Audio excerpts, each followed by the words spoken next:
when simplifying does not work. Try Remedy 101. We live in an age where simplicity seems to be a virtue. No matter where we go, no matter what we do, we are told, keep it simple, stupid. Supposedly, being simple is the key to getting things done. It is how we become efficient. It is how we stay efficient. And indeed, when simple works, it's great. But simple is not the only characteristic of the world in which we live. Much of our world depends on interactions with other people, with things, with the environment, with context, and interactions are seldom simple. So what do you do when being simple is just not good enough? When the very act of simplifying fails? I call the answer Remedy 101. No matter where we look, we're being urged that simplicity is the answer. In an age of ever-increasing complicatedness and complexity, we are told the answer lies with simplicity. Being simple is the right way to go. Less is more. Keep it simple, stupid. There is great power in simplicity. Simplicity, it seems, is the key to success. After all, the pathways to success can be very complicated and very complex. How much easier it seems to be to go around the maze than to have to go through it. There is a relationship, or so it's asserted, between simplicity and effectiveness. Where we make things simple, we make them more effective. Staples even calls this relationship the easy button. We need to deal with the parts of the world that are not so simple. The lessons that we've learned about the simple parts of the world don't necessarily apply in the rest of the world. What we do is simplify. And just like Success Baby, our goal is to succeed. And we want to do that regardless of complexity and regardless of ambiguity. To confound things even more, sometimes what we think is simple because we have personally simplified it may be better understood as being complicated or being complex or being ambiguous, which means that our very act of simplifying has let us down. And then again, sometimes what we individually see as simple or obvious, others see as something else. Perhaps they see a different simple or a reality which is more complicated than the one we are addressing. Simple may be a mismatch for the situation or a mismatch for the others that we need to deal with. But in simplicity's failure, as Henry Ford observed, lies major opportunity. Oftentimes, we encounter ambiguity. If we credit the simplicity-effectiveness relationship, then ambiguity can get in the way of our success. Ambiguity challenges our notion of the simple.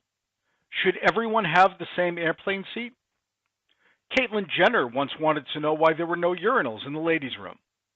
Before the financial crisis, AAA ratings meant something. And then, well, they didn't.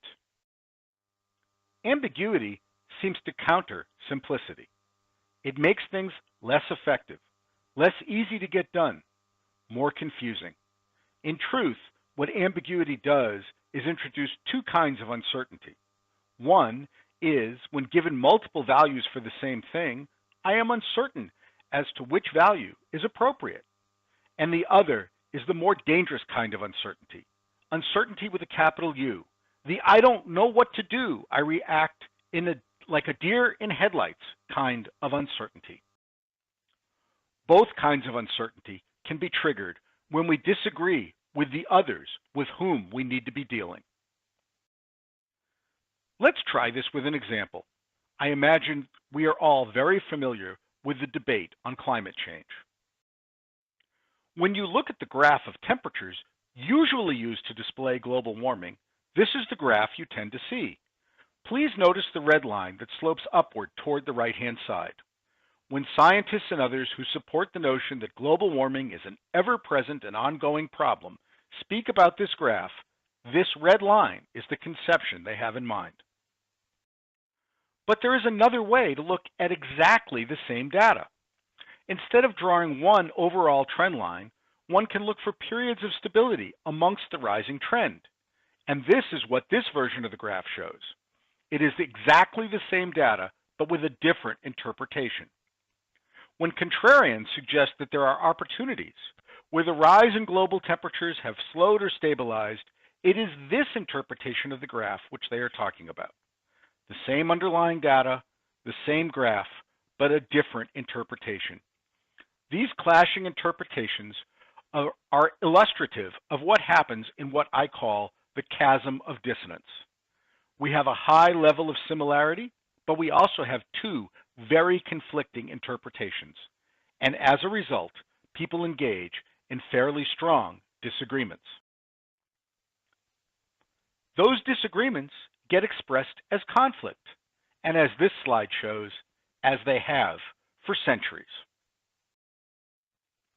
It seems that the simplicity and effectiveness graph only applies when there is agreement and certainty with regard to meaning and to context. This means that we really need to redefine the graph. The greater the amount of similarity which multiple observers find regarding the situation at question, then the greater the amount of acceptability also present, i.e., the greater the willingness to enter into a real dialogue about the subject at hand, and not instead argue about what it is that's being seen, what is being meant, and how we might go about resolving the ambiguity. When there is disagreement, there can be dissonance. Ambiguity creates many such opportunities for dissonance. The surprise is what you see toward the right-hand side of this graph. In general, as similarity increases, acceptability increases. But this holds true only up to a point. Somewhere in the neighborhood of the 70% similar range, everything falls off a cliff. Multiple people can't agree on the other 30%, and their lack of agreement produces dissonance. We call this the chasm of dissonance. It's a very important but seldom discussed pitfall when trying to sort out ambiguity and simplicity. The act of simplifying, trying to make the complex fit into a label or a model or a representation, fails miserably when one is in this chasm of dissonance. The dissonance itself takes over, and little can be accomplished. In fact, achieving simplicity can be very hard when ambiguity is everywhere. The solution is not to just put out more and more of the same. More simplicity will not help. When you try to do that, you get something that is very much like this cumbersome Swiss Army knife. It purports to be a simple solution that is able to do just about everything, but it's so cumbersome that you really can't use it to do anything. When simplicity isn't obvious, when it doesn't just present itself to us, what we do is create it. Sometimes, in fact most of the time, the simplicity we deal with is actually our own construction, a product of our own heads. What we do is create our own reality. We see the world. We process the world. But the way we process it is to tell a story which makes sense of what it is we think we see, of what it is we think we need to deal with. And most of the time, we tell a simple story. We say the world is X, or it is Y, or it is Z. What we do is filter the reality that we see. How? Well, first, we limit our field of attention. We narrow the context of what it is that we are dealing with. Then, we limit the factors to be considered. We assert a set of boundaries and constraints. Then, we predict likely outcomes given those boundaries and constraints that we just imposed. In effect, at this point, we have constructed, at least in our heads, multiple realities. Finally, we need to pick amongst those multiple realities. By choosing from amongst our predictions, we have taken the complex, complicated reality that we first encountered and turned it into a simple construct. And those simple constructs are everywhere. We see it in the Staples Easy button. We see it in Nike's Just Do It. We see it in Apple's assertion that it just works. When faced with the choice of going for the complex or the simple, the choice we most often make is to go for the simple. Of course, sometimes that simplicity is not necessarily the clear, unambiguous answer that we seek. Indeed, simplicity does not mean certainty. Certainty itself can be rather quite elusive.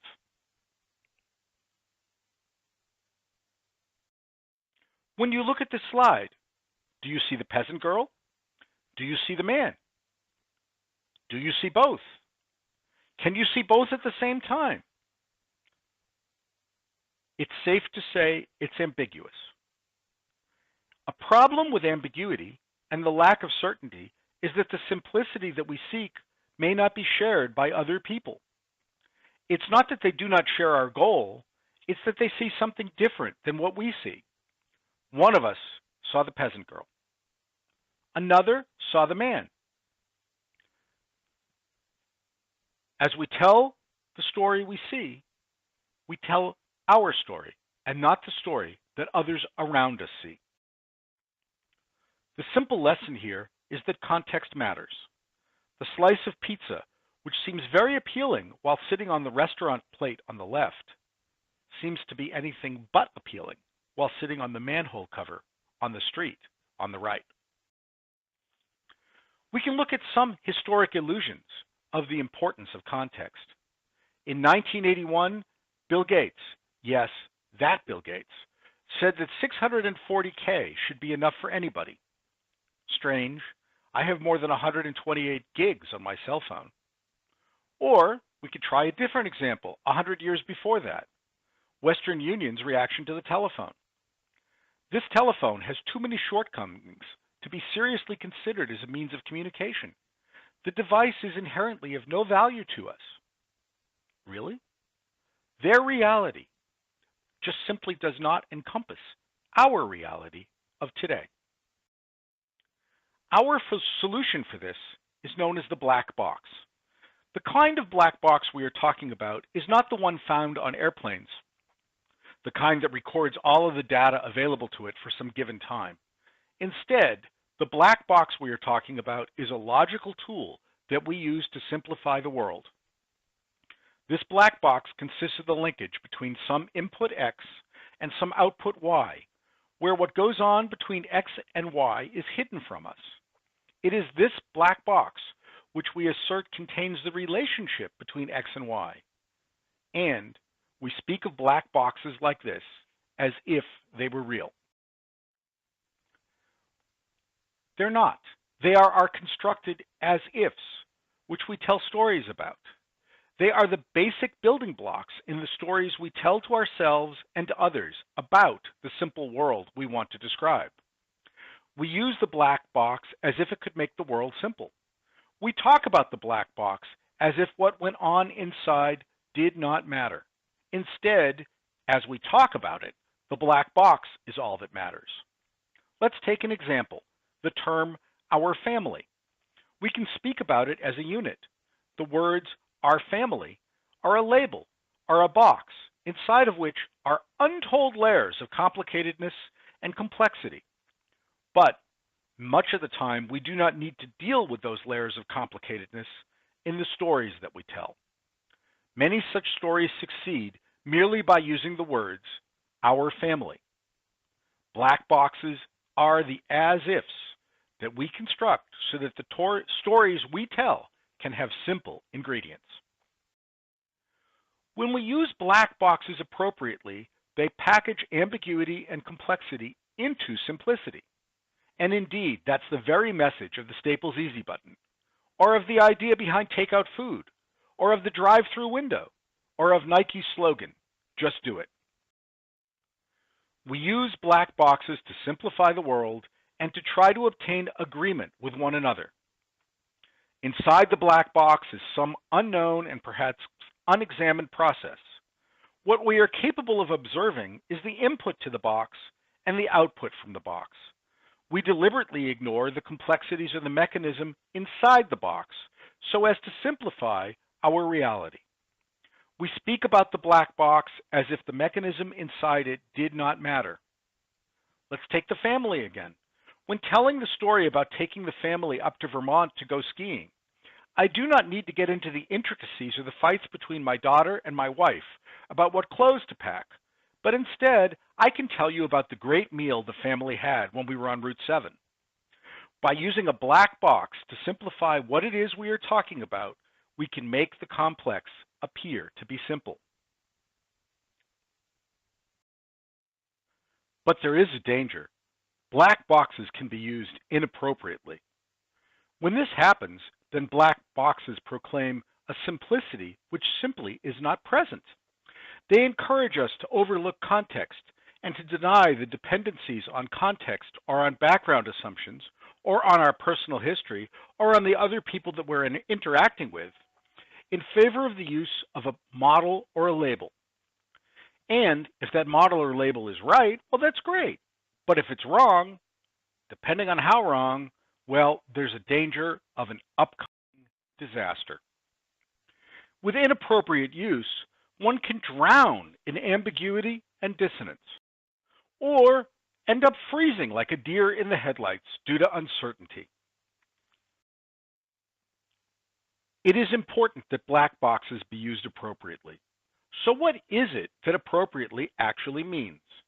There are two important rules which help us to define appropriately. The first is what is called the modeling relation. The modeling relation is what tells us whether we actually have a model or if we merely have a description. A model is something that we can manipulate in the space of our minds or on a computer or on a piece of paper. And then, depending on what we observe in the model, we can decide how to implement things in real life. A description, by contrast, gives us no such opportunities. Manipulating the description has no implications for what happens in real life. The second such tool is what is known as the law of requisite variety. This law says the degrees of freedom and the number of variables that are available to be manipulated, which are present in a system, need to be similar in whatever way it is that we try to use to control that system. If the controller has too many degrees of freedom, then the system will get lost in uncertainty and ambiguity. If the controller has too few degrees of freedom, then the system will be able to run away with itself. Together, the modeling relation and the law of requisite variety allow us to determine whether we have a good fit, whether we are using the black box appropriately for the given situation or the given problem. In this case, appropriately means we can tell the right kind of stories that help create the right kind of opportunities. Getting stories and black boxes to be appropriate is the solution for what to do when our simplification efforts fail. The modeling relation helps us to determine whether we are dealing with a model or merely a description. In the chart shown here, the formal system over on the right is a model of the natural system on the left. It is a model because all four of the marked elements are present. That is, there is some notion of causality in the natural system. Activity in the natural system can be encoded into a representation in the formal system. Within the formal system, we can manipulate variables so as to draw inferences. And finally, we can decode the lessons of those inferences and manipulations into some actual implementation in the natural system. It is important that all four of these elements be present. To be a model, the formal system has to be present along with all four of the relationships. If any one of them is missing, you have a description and not a model. Models allow us to play. They allow us to experiment. They allow us to understand what might happen. Being able to play and to draw conclusions without having to take actions which have real consequences, is very important. It is the key ingredient that allows us to have resilience. By contrast, when dealing with a description, manipulations can only play with the description itself. They have no real-world consequences. They cannot be decoded into some actual implementation or embodiment in the real world. but it is very important to remember pre-given labels and categories can be very efficient. Much of our simple world works due to the efficiencies from the use of pre-given labels and categories. Not everything needs a model. The law of requisite variety is a very important concept from the field of cybernetics. It addresses the degree of balance between the degrees of freedom present in a system and the degrees of freedom present in some kind of a controller to be applied to that system. When the controller has a few degrees of freedom greater than the system it is trying to control, the system can be stable. Too many excess degrees of freedom, and we have ambiguity and uncertainty.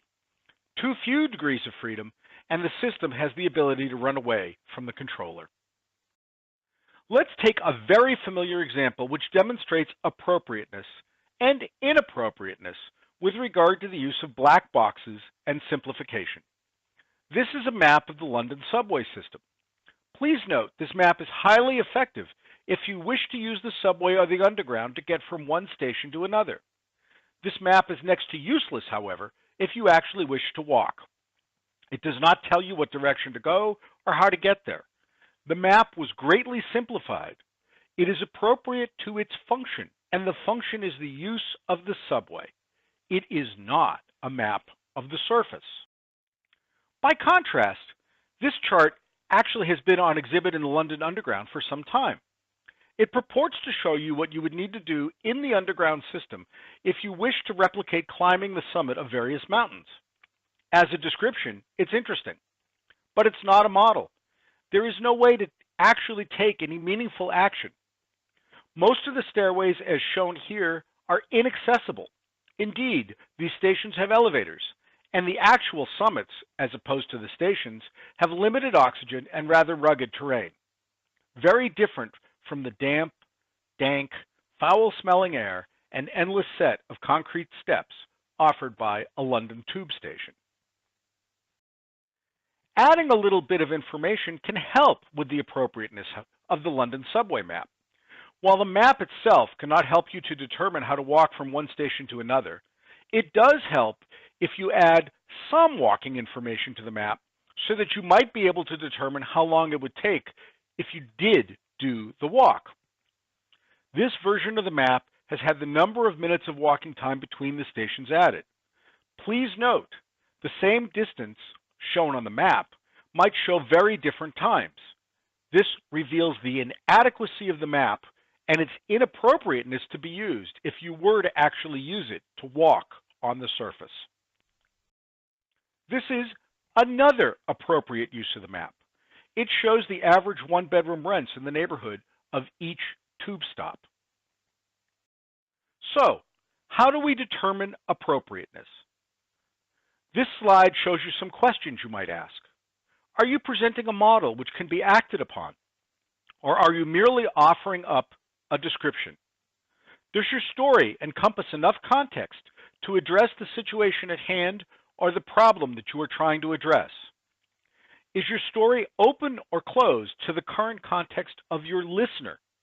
It is the current context of the listener that matters, not some hypothetical context, not some prior context, but the actual now, and of the listener, not of you. Remember, don't use the London subway map as a guide for how to walk between the stations. In general, there are 4 kinds of narratives that we can tell about black boxes, about our simple models.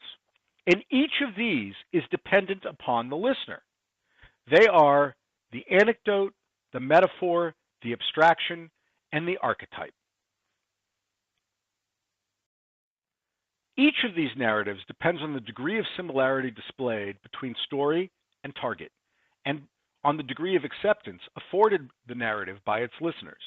Thus, overlaps matter. When we tell stories of isolated incidents and we don't necessarily relate them to one another, we are telling anecdotes. There are little to no overlaps here. When we compare 2 or more things using their similarities and ignoring their differences, we are telling stories that are metaphors. That is, A is like B. Now we have some limited overlap, and that overlap is our focus. always being mindful of the differences which remain in the background.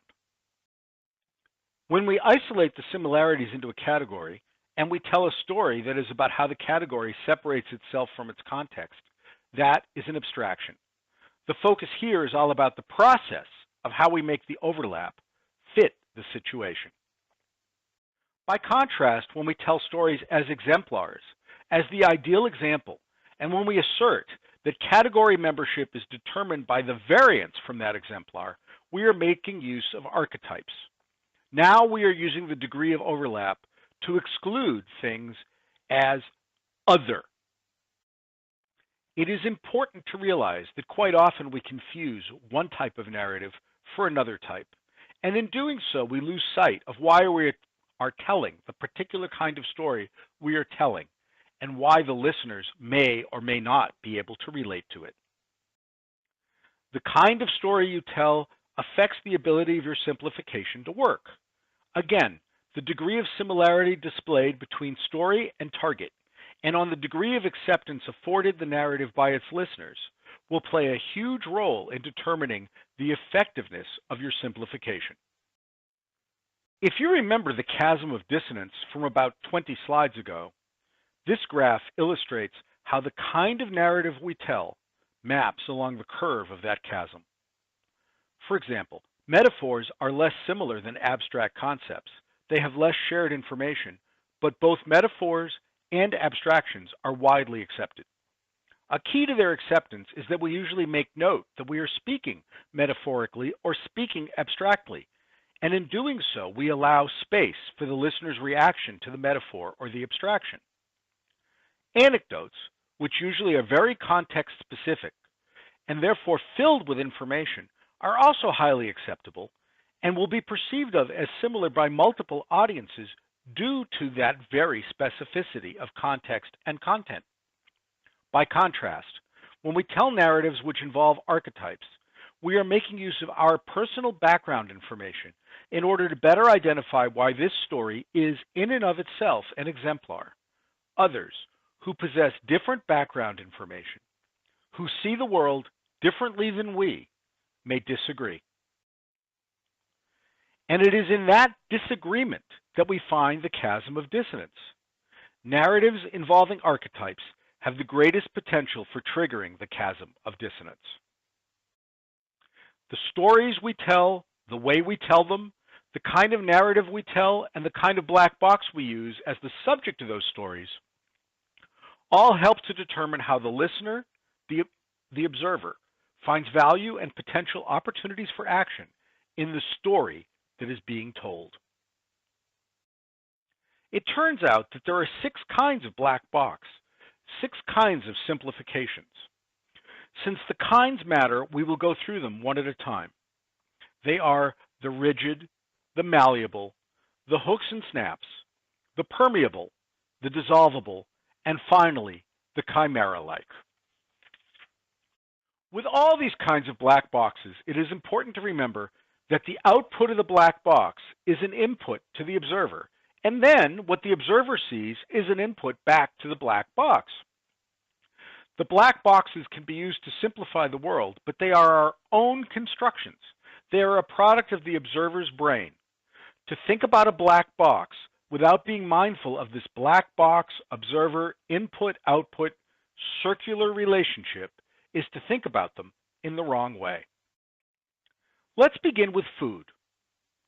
To most steak and potato Midwesterners, kale is a very rigid black box, seldom understood.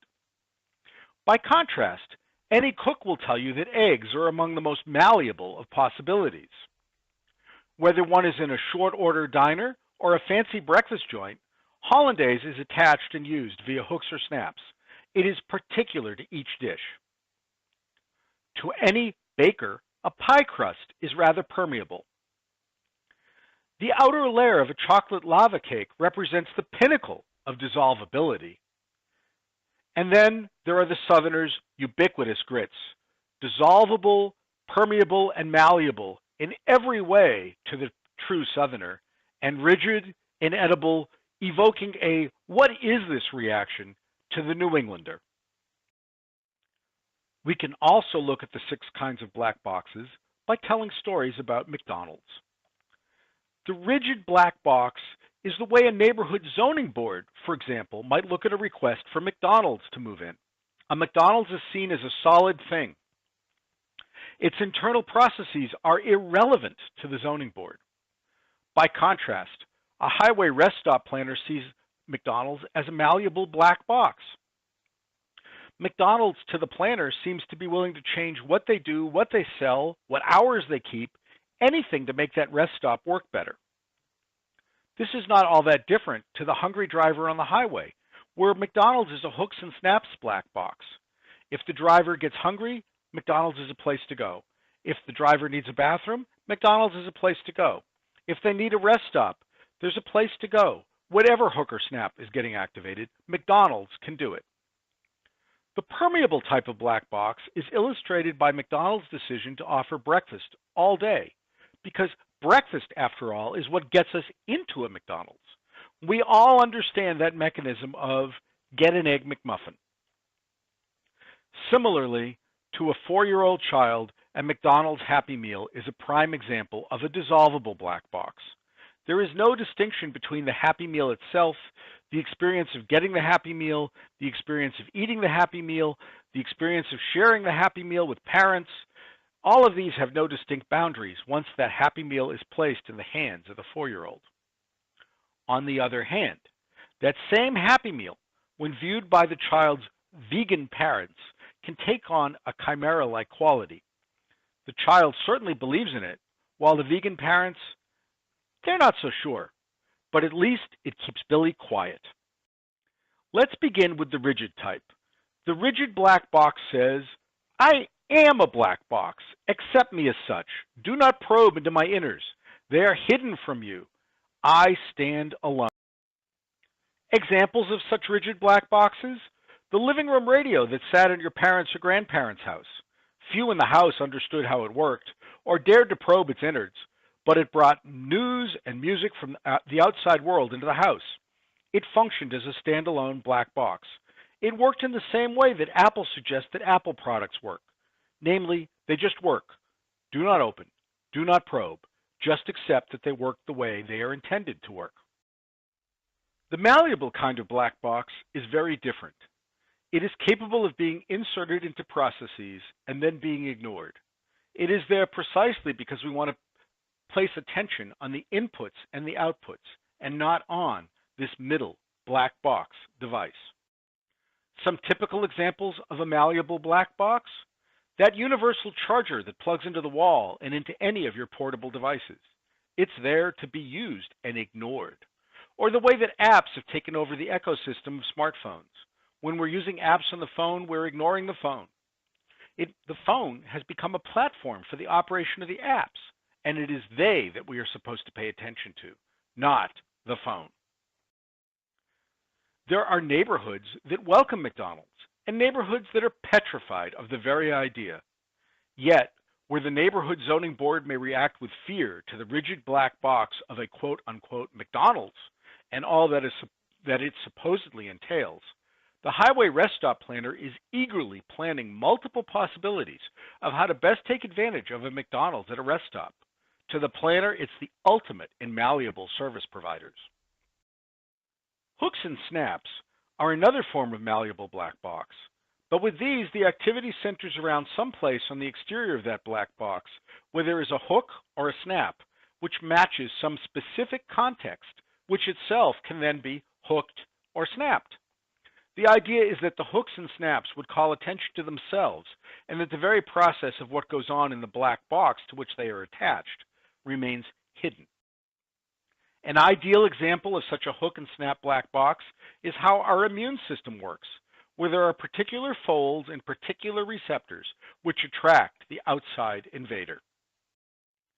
Black boxes become very interesting when their boundaries are permeable, when the box itself includes a vision of how its inner workings work. Permeability means that there's a possibility of interactions with context, that there could be an interchange amongst the context and the contents of the black box. Permeability may be accomplished via a gate, multiple gates, or perhaps holes in the boundary. When a black box is permeable, we can see some of what's going on, and we can react to what we can see. When a black box is permeable, processes can take place which affect the interactions and which change perhaps the black box, perhaps the context, or perhaps the input or output of the black boxed processes. I'm told that in biology, what I've just described is how antigens work. But I will be the first to confess, I'm not a biologist. Hunger and appeal demonstrate McDonald's version of both the hooks and snaps and permeable black boxes. McDonald's goal is to have something to offer everyone at any time of the day, and to a tired driver on a highway, they often do. But to permeate the black box of our desire and to get us in there the rest of the time, McDonald's now wisely offers all-day breakfast. At times, who can resist the pull of an Egg McMuffin? Even if, well, maybe it's really time for drinks. And that is permeability.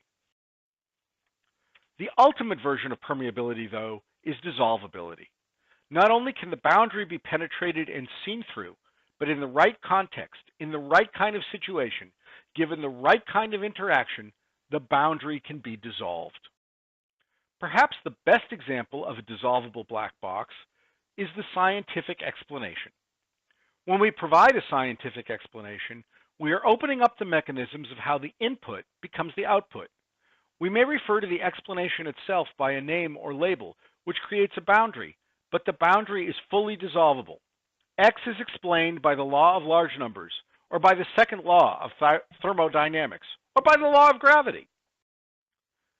The problem child black box is the one referred to as chimera-like. This black box appears as dissolvable to those who believe in it, to those who see the black box as providing an explanation. But to others who do not possess such a belief, the black box is a rigid type 1, I am a black box variety. The obvious example of such black boxes are religions and any other form of reasoning which demands belief over evidence. Think of that McDonald's Happy Meal. To the 4-year-old, it dissolves any and all boundaries, and it's just happiness. But if the child has vegan parents, well, each of the black boxes maps to a different kind of narrative. Metaphors are malleable, and sometimes of the hook and snap variety, while abstractions are also sometimes hooks and snaps, and sometimes permeable. Anecdotes are both rigid and dissolvable. Rigid when they have no relationship to the audience, and dissolvable when they're so specific and rich with context and content that the audience deals with the story on its own terms and not theirs. And then there is the problem child, the narrative told as an archetype, which displays both rigidity and dissolvability at the same time. It is indeed chimera-like, and in its chimera-likeness arises the very problems of dissonance. That dissonance happens when the believers see all too clearly the true meaning of the archetypal label or story, while the others have trouble relating that story to their own view of the world. Without both a perception of agreement and of appropriateness, simplification efforts fail to be effective. Both agreement and appropriateness are required. One kind of similarity has to do with other people. The other kind has to do with the appropriateness of a model. Each of the 6 kinds of black box provides separate context. That context allows for different actions, different behavior, different interpretations, and different possibilities, and different narratives. Each is observer dependent, and each is very different, which means each will be accepted differently by others. Both agreement and appropriateness differ amongst the 6 kinds of black box, which means that simplicity isn't always that simple. Every idea we process, every product, every business, they all make use of black boxes in an effort to simplify. The key is deciding which black box and which narrative you're dealing with. And the way we do this, well, we do it by coping. As Richard Rorty told us, knowledge is not a matter of getting reality right, but rather a matter of acquiring habits of action for coping with reality. This whole talk has been about how you might better cope, with a focus again on black boxes and narratives, on agreement and acceptance. So how do you cope when your efforts to simplify fail? When trying to turn the complicated or the complex into something simple just isn't working? The answer is you have to ask some questions. You ask where the failure lies. Is it in the lack of requisite variety? Is it in the kind of narrative you're telling? Or is it in the kind of black box that you're using? Or perhaps some combination of all three? And it is critical to remember that you want to be talking in terms of models, not descriptions. So you must also recall the modeling relation and use it to examine the situation that you are in. You can find simplicity by reconstructing the modeling relation. If you do not have a model but only a description, then you've got no ability to experiment, to determine what it is that you need to do or change or know in order to model the situation.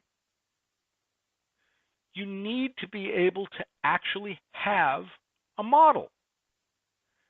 If you have a model, you can rehearse potential actions.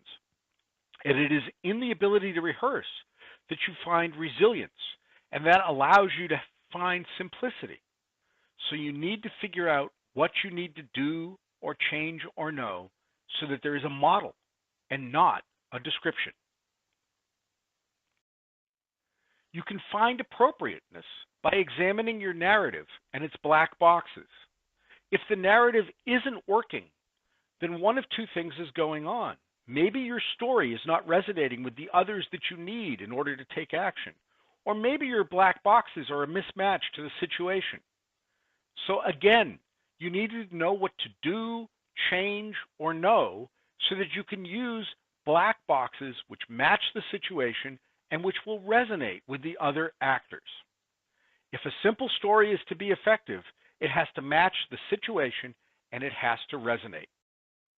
And there's the lesson, the main lesson. You want models. You want models that match the situation and that resonate with others. When you have this, simplification works. When you don't have this, when the model is inappropriate, when it doesn't resonate, when it doesn't match, you don't have it. And so, complex or simple? The choice, it's always yours. Choose wisely. Thank you.